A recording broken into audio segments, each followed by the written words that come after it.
तरी आता छत्रपती संभाजीनगर या ठिकाणची दृश्य आपण पाहताय। छत्रपती संभाजीनगर विमानतळावर आता हाकेना भेटण्यासाठीचं सरकारचं शिष्टमंडळ जे आहे ते पोहोचलेलं आहे। उदय सामंत आपण या ठिकाणी पाहतोय, गिरीश महाजन, अतुल सावे या शिष्टमंडळामध्ये आहेत आणि त्यांच्याकडून हाकेंची भेट जी आहे ती घेतली जाणार आहे।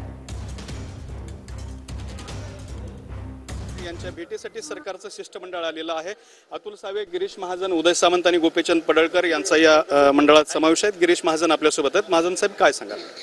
मी गेल्या 8 दिवसापासून लक्ष्मण हाके आणि नवनाथजी हे उपोषणाला बसलेले आहेत। मला वाटतं त्यांची तब्येतही आता डॉक्टरांच्या रिपोर्टप्रमाणे थोडी खालावत चाललेली आहे आणि म्हणून आम्ही त्यांना विनंती करायला आलेलो आहे। आता 8 दिवस झाले अन्नत्याग त्यांनी केलेला आहे, उपोषण त्यांचं सुरू आहे आणि म्हणून त्यांनी उपोषण सोडावं, आपल्या तब्येतीची काळजी घ्यावी। शासन आपल्याबद्दल सकारात्मक आहे, ओबीसींबद्दल सकारात्मक आहे, मराठा समाजाबद्दलही सकारात्मक आहे।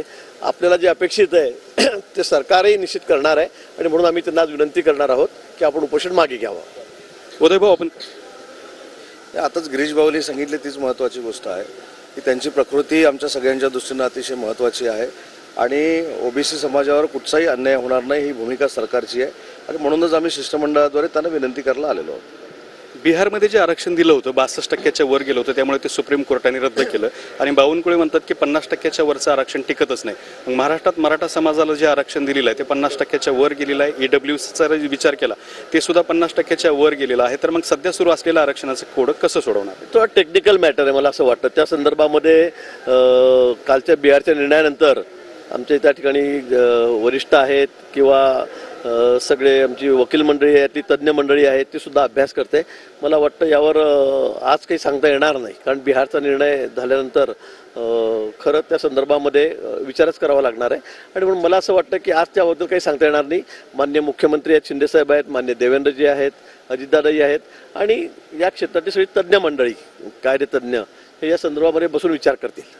तुमचं जे वक्तव्य होतं की सगळ्या सोयऱ्यांचा जे विषय आहे तो कायद्यात बसत नाही, त्यावरती जरंगे पाटलांनी काल आग पाकड केलेली आहे असं म्हणणं चुकीचं आहे असं त्यांचा दावा आहे। नाही, माझं म्हणणं आहे म्हणजे मला असं वाटतं की न्यायालयामध्ये सगळं टिकलं पाहिजे। उगाच आज द्यायचं आणि उद्या पण न्यायालयामधून ते फेटायला जावं म्हणजे असा विश्वासघातही होता कामा नये मला असं वाटतं आणि मग त्यामुळे उगाच नाराजी पसरते किंवा दिलं आणि मग कोर्टात कसं टिकलं नाही। म्हणून माझं ते स्टेटमेंट होतं। मला कोणाचा आक्षेप नाही आहे, मराठा समाजाला आम्हाला न्याय द्यायचाच आहे। मागच्या काळातही मी सांगेल की देवेंद्रजींनीच मराठा समाजाला आरक्षण दिलं होतं मुख्यमंत्री असताना। आताही 1 दिवसाचं अधिवेशन घेऊन आम्ही 10%चं आरक्षण मराठा समाज दिलेलंच आहे। आम्ही अतिशय सकारात्मक आहोत। मराठा समाजाच्या बाबतीमध्ये असेल, ओबीसी समाजाच्या बाबतीमध्ये असेल, सरकारची कुठली दुटप्पी भूमिका नाही, मी आपल्याला आधीच सांगतो।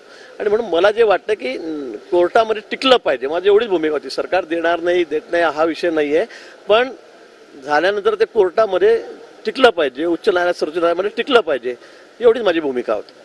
एक राजकीय प्रश्न आहे। काल रामदास कदमाने असं म्हटलंय की भारतीय जनता पार्टीने त्यांना त्यांच्या काही सर्वेनुसार 4-5 जागा बदलायला लावल्या, त्यामुळे त्यांचे 4-5 खासदार कमी निवडून आले। ठीक आहे, आता निवडणूक होती, यश अपयश सुरू असतं, कमी अधिक जागा आमच्या निवडून आलेल्या आहे ते खरं आहे। पण आता उगाच एकमेकावर दोष आरोप करण्यापेक्षा मला असं वाटतं विधानसभेच्या तयारीला आम्ही लागलेलो आहोत।